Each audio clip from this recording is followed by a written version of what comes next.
Wonderful. So, welcome everybody. Thank you for joining us this evening. Welcome to our event in partnership with Parla. So my name is Emma. I'm part of the Untangle team. If you're new to Untangle, we help anyone who's lost a loved one rebuild their life after a loss. We provide practical and emotional support all in one place. So as everyone here knows, going through the grief of losing a baby can be a really extremely difficult and isolating time. And people around you may find it hard to kind of relate to how you're feeling and understand why you're reacting the way you do.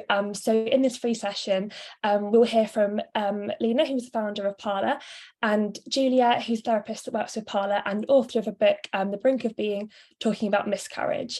So Lina and Julia will talk about the feelings you might be experiencing after your loss, giving their top tips and tools for coping with your grief, and we'll also have time for a quick Q&A at the end as well. I will hand over to Lina and Julia. Thank you so much for being here tonight with us.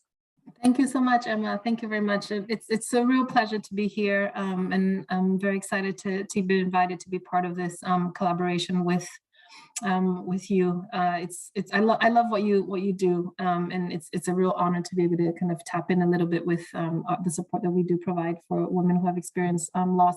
I think it's important, maybe just if I start with even just some context. I think pregnancy loss is often very misunderstood, and we keep thinking that it only affects very few, but when we look at the statistics, 1 in 4 pregnancies is very likely to end in loss.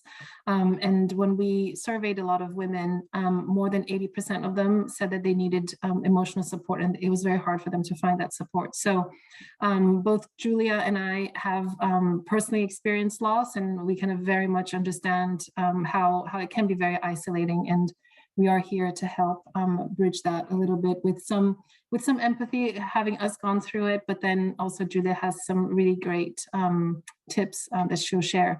So like Emma said, I'm the founder of Parla. We run a lot of programs. Julia runs one of them, helping women navigate pregnancy loss, the grief that comes after it, and then also if you are prepared to be pregnant again, a lot of the anxiety and fear that comes from that.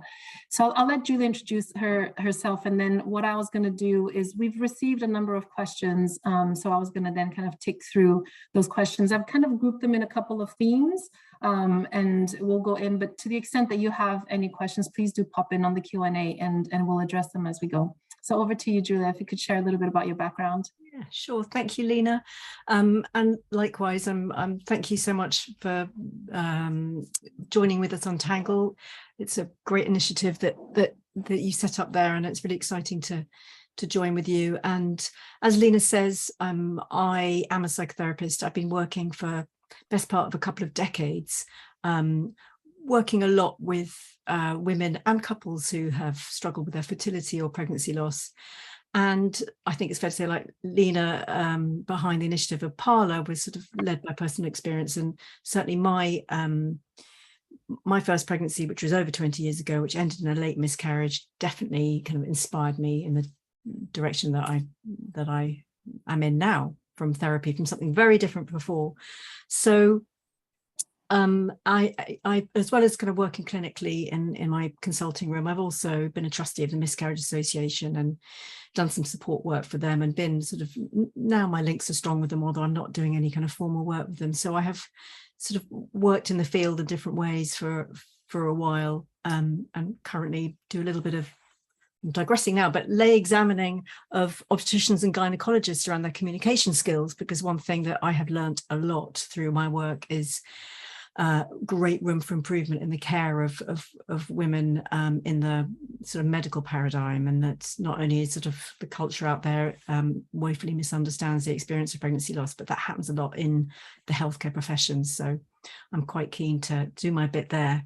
But Emma, in your introduction, I think you sort of nailed it really, that the core of what we kind of unpick, and what Lina and I are sort of so keen to help people with is the woeful misunderstanding of the experience. That it's complicated, it's nuanced, it's individual yet generic, and it's so important for us in our grief to be felt, to be understood and acknowledged. So don't know whether it's a good place to just sort of start with.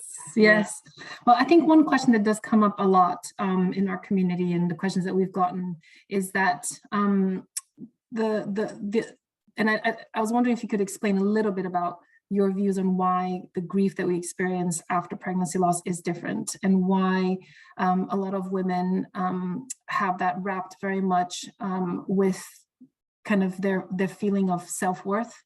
I think you even talk about the self-critic. It's so easy, I think, after pregnancy loss, when you're looking for answers, to turn on yourself.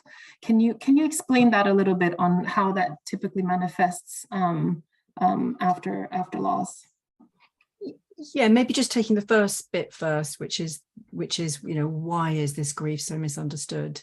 And I think that's a really complicated question, because I think there are many layers to that answer, but including that I think in essence that when a woman falls pregnant, and we're often most oftentimes we're talking about a very wanted and yearned for pregnancy, that woman will, and indeed her partner, will have a very strong private bond with the unborn, and from the off, or even before the off,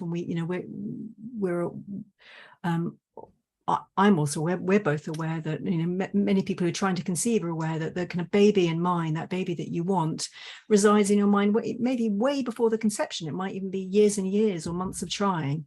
So when we get pregnant, we see that blue line, that there is already a very profound bond that is so sort of saturated with hopes and dreams and desires and future planning. We can't, however much we resist.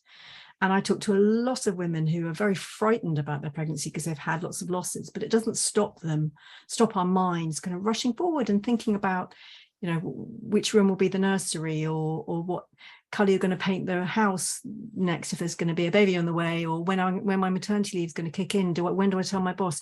You can't help but kind of future surf. And I think all of that sort of rumination really bears huge weight down on the bond. So when that bond ruptures in a miscarriage or a pregnancy loss, or other descriptions, we've also, of course, we're talking about molar pregnancies and ectopics. It's very difficult for the outside world to understand that, because it's been a private affair. Of course, we both know how relatively easy it is to find out. Ask someone, tell me the story, tell me about your pregnancy, tell me about your dreams for your baby. People don't. Mm-hmm. And a lot of people relegate the kind of miscarriage experience as just a sort of medical event, especially if it was early on. But mm-hmm. early on, even if you have a miscarriage, loss of miscarriages, well, the vast majority of miscarriages happen in the first trimester, and the vast majority of those within the first trimester are in the first 8-9 weeks. So from the outside world, that wasn't long, but actually, you find out you're pregnant on the 4th week, 4 or 5 weeks, 24/7, thinking you're going to be a mom is a really, really long time. Mm-hmm. And so it's that gap between that kind of internal bond and understanding and what other people understand. And I do want to pick up on, tell me if I'm speaking too much or wave, but I do also want to pick up on the word that Emma used about losing a baby. And that is an emotive word. I mean, that's and I think contributes to the difficulty culturally to support a woman who's had a miscarriage, because again, for the outside world, and I don't want to get kind of political, ethical, or in any way, but what is a baby? And for a lot of people feel, well, it's too early on to be a baby, but I firmly believe, it's the woman's call, and if she's relating to her unborn as a baby, she lost a baby. Mm-hmm. Without getting political or legal about it. So, and I think that, as I say, people struggle with that, because later losses and stillbirths and neonatal deaths, I think it's fair to say, there's still a huge room for improvement, but culturally people get it a bit more. So that makes it, I think that adds to the confusion. Well, and isolation, I think it's so easy. Yeah, it's so easy because, and especially with this rule of not telling people for the first 12 weeks, we often see that you're dealing with the loss, and then you're dealing with having to tell people when they didn't even know that you were pregnant, and that really it's such a hard conversation to have to then bridge that gap. So that rule really does a big disservice to all of us. And it's and it's not a rule, you know, it's a sort of culturally handed down sort of habit. You know, no doctors I've ever met has ever said that, but you're right. And if you're not showing at all, there's no sort of public display of a pregnancy for people to get. So yeah, it's complicated. And also I think another important thing to flag up, and I always do this because I feel very passionately about it, is that miscarriage is always going to be situated in a history of women's pain, both physical and psychological, being minimized. And for centuries, don't need decades, and certainly in my adulthood, that you know, women have been expected just to take pain on the chin, you know, whether we've got excruciating periods. And you know, we know that endometriosis is only just about getting diagnosed now. It used to take 8-9 years for a woman to. So my point being is that equally, kind of miscarriage, it certainly things have definitely improved. And I know that my experience of miscarriage, which was woefully inadequate, was a hell of a lot better than my mother's, who had 3 in the early 70s, and you know, was sort of packed off at home immediately and told to stop making a fuss. So we have this legacy, we have this history of also kind of women's health experiences. I don't think they're just reproductive, being minimized. So there's that too, to complicate things. Yeah, I mean, one thing that we do hear a lot is feelings of envy and feelings of shame that gets wrapped up in that. Yes. It's very natural to, after having even kind of, it seems like after a loss, you even hear more about the pregnancy announcements and baby showers, etc. And it's very hard for us to not feel jealous and not feel envy. And there's a lot of guilt wrapped up in those feelings, and then feeling ashamed that you're having those feelings. But those feelings are normal. Can you talk a little bit about? Yeah, no, that? I'm really glad you brought that up, because it is so I don't think, actually, in all my years of talking to women about their experiences, that I've spoken to one who, and it might be difficult to admit, and it might take some time, does feel envy. And envy is, not none of us, but a lot of us don't like that. It feels to be sort of selfish and inappropriate and kind of a yucky feeling, as can anger sometimes. But it's information, you know. Obviously you have to take, I would advocate taking responsibility for our feelings, of all our feelings, including anger and envy. It doesn't mean you can go nick something or clonk someone on the head, but it's telling you something super powerful. And that is, you know, ow, this really hurts. I want what you have. And it's not necessarily I want your. Interestingly about envy, despite this is maybe a digression, but in my experience, a lot of women really feel the envy keenly around pregnancies. Once their friend or their sister gives birth to the baby, that will evaporate a bit, because a woman, you know, I don't want your baby, I just want your pregnant state. So that's quite useful to sort of unpack, to understand it, really. But you're absolutely right, there can be such a discomfort with that, and a shame at feeling these sort of quote unquote ugly feeling, but also spinning out of the shame. And this is backing up a bit to the other piece you say about a sense of failure and a shame around not being able to have a healthy pregnancy and a live birth at that. And when I was researching my book, which is quite a long time ago now, I think it was sort of probably 5 years ago, Tommy's had just done a massive survey, and I'm going to get it wrong, but I think it was something up to 80% of the women they surveyed, a couple of thousand women, I think, had experienced a sense of failure for that. And you know, we live in a very pronatal society, and again, historically going back, the language of obstetrics and gynecology is saturated with very value-laden terms. So women, and we're at long last, we're beginning to understand the kind of male contribution to infertility and miscarriage. And I think, you know, watch this space. I think when the research comes out in the next 10-20 years, we'll see a lot more due to male factor causes. But that, you know, that hasn't percolated through, and women have long felt that it's their fault that the pregnancy has gone, and I'm going to say wrong, because there is this idea of wrongness and rightness, or failure or success. And, you know, that's another kind of, that is a contributing factor to self-criticism and to feeling like, oh, I must have done something wrong. And again, Lina, I know from your exposure to so much conversation around it, that it's really common for us to make sense of miscarriage, which more often than not, we don't know why it happened. We can have a good guess, but the majority, we just don't know. To find meaning and to make meaning, and one very ready-made meaning is, it must be me. Yeah. I shouldn't have had that glass of champagne, or I shouldn't have played tennis that day, or I was too stressed. This very unhelpful mythology flying around the world, the internet, that stress causes miscarriage and infertility. That link is very complicated, and I mean, I couldn't agree more. I think I mean, in those kind of early days after the pregnancy loss, it was very, very hard not to turn on myself for answers, but then also turn on myself for the blame. And it makes the grieving really difficult. I think it's, you're kind of dealing with the loss of the pregnancy, of the baby, of the future that you have with that baby, but then also just completely feeling discombobulated in your relationship with yourself. I found that very, very, very difficult in those early days.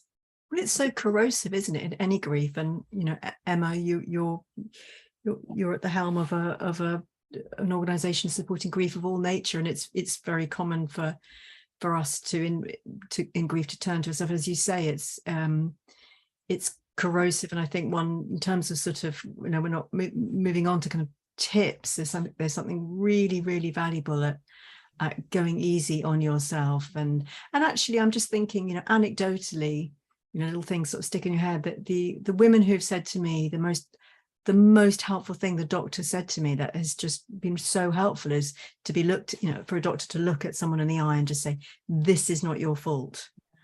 And that's just being so liberating. So in lieu of that, just going easy on yourself and reminding yourself of that, I think is, so important. And also to understand why you're doing it, to understand that, why you're turning in yourself can also be helpful, because otherwise we can run the risk of doing a double whammy on ourselves, sort of being critical of ourselves for criticizing ourselves when we know I've been told I shouldn't criticize myself and I'm doing it again, but just sort of understanding why we're doing it. It's a sort of hardwired bit of our prefrontal cortex making meaning. Or try not to stress out about things, and then you get stressed out that you're stressing out about stuff. It's so easy to get in that loop. You talked about the importance of sitting with the feelings of all types of feelings, the grief, the shame, the envy. What are your tips on identifying, expressing, and making space for those feelings? What are things that we should strive to do?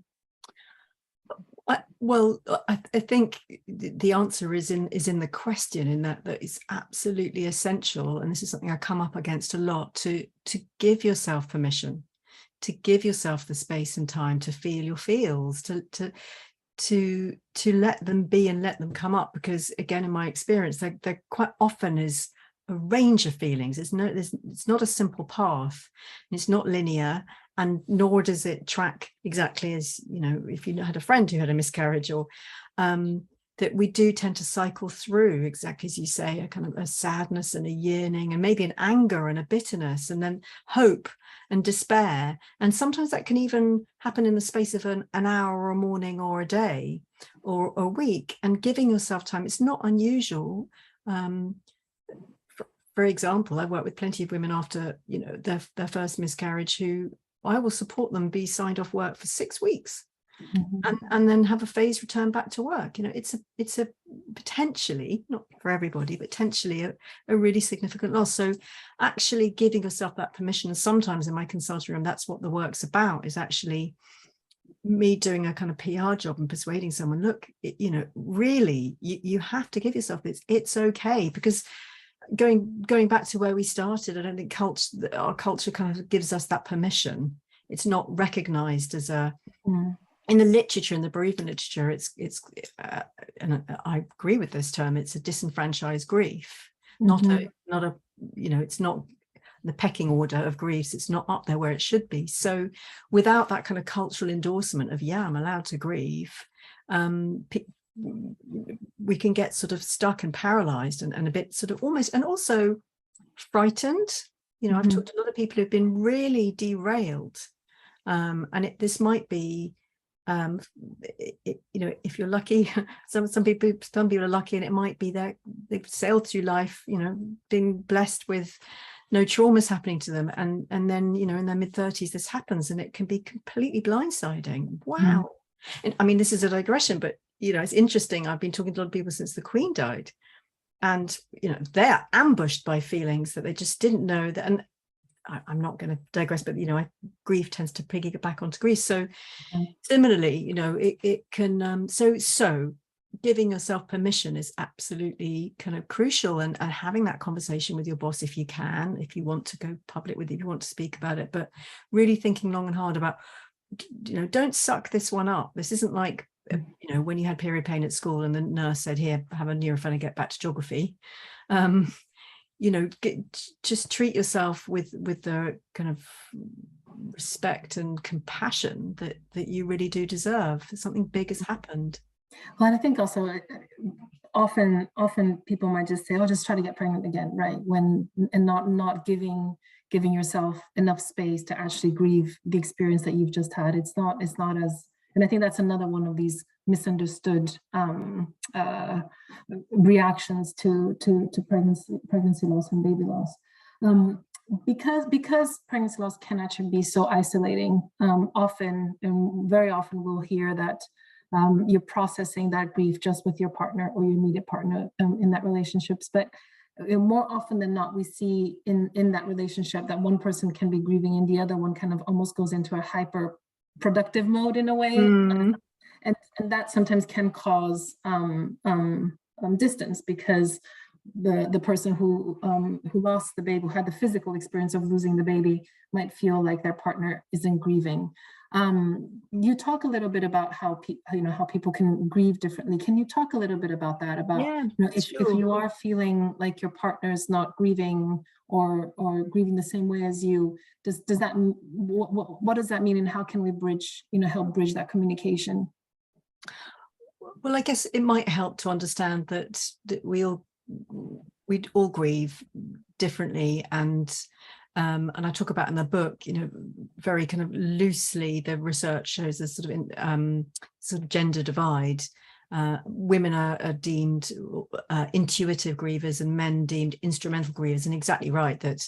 And again, this is obviously very broad brush, because actually I grieve in a very male way, but typically that, a man will be doing, will be kind of fixing things and looking after, and maybe running a marathon to raise money, or dismantling the cot that was there or whatever, and the woman is far more kind of obviously grieving through tears and words and connecting out. Women tend to be far more comfortable and at ease with kind of reaching out and connecting to their networks.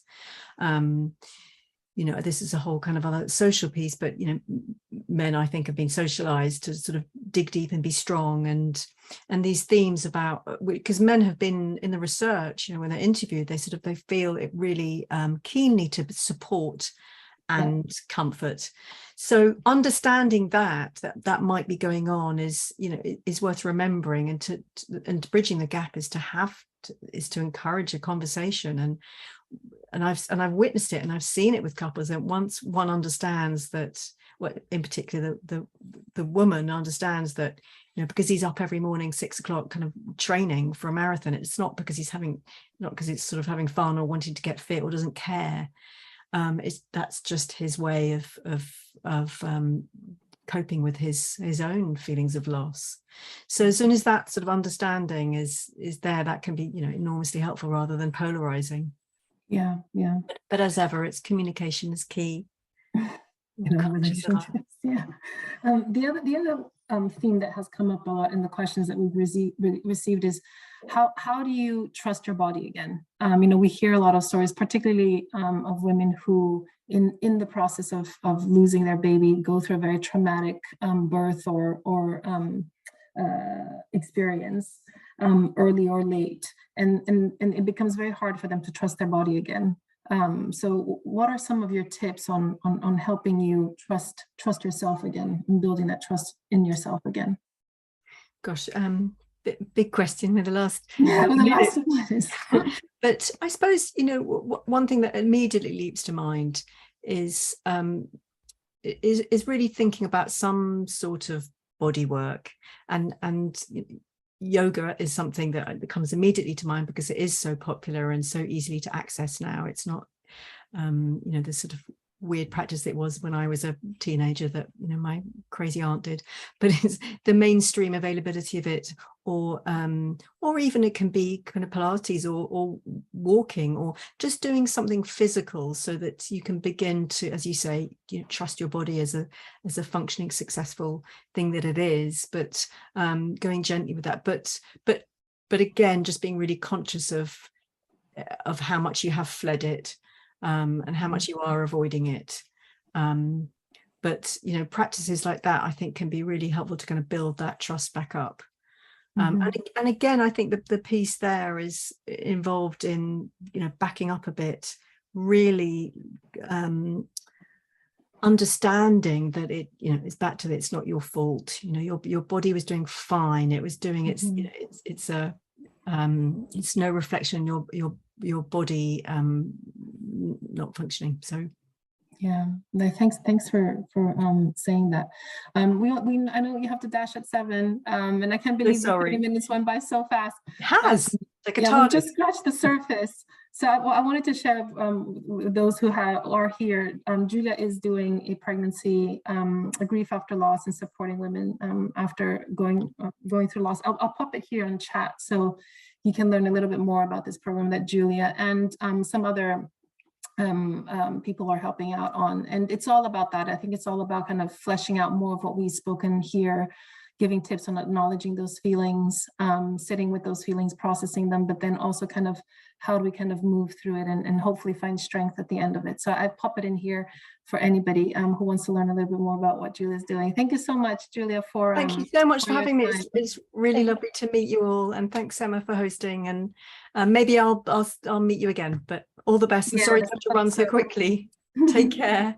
Thank you. Bye. Emma, we'll have a discount code for anybody who is from the Untangled communities, Untangled 20. If anybody wants to participate on these, but hopefully you found this 30 minutes helpful. And I'm also around. I'll pop my email here. If anybody wants to message me, have any questions, follow up, we're here to support and help in any way we can.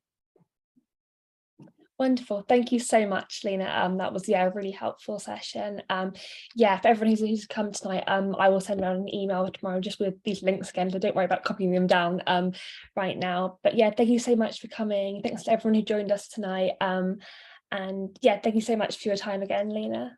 Thank you. Thank you very much. Bye. Thanks very much. Thank you, everyone. Thank you. Take care. You too. Bye. Bye.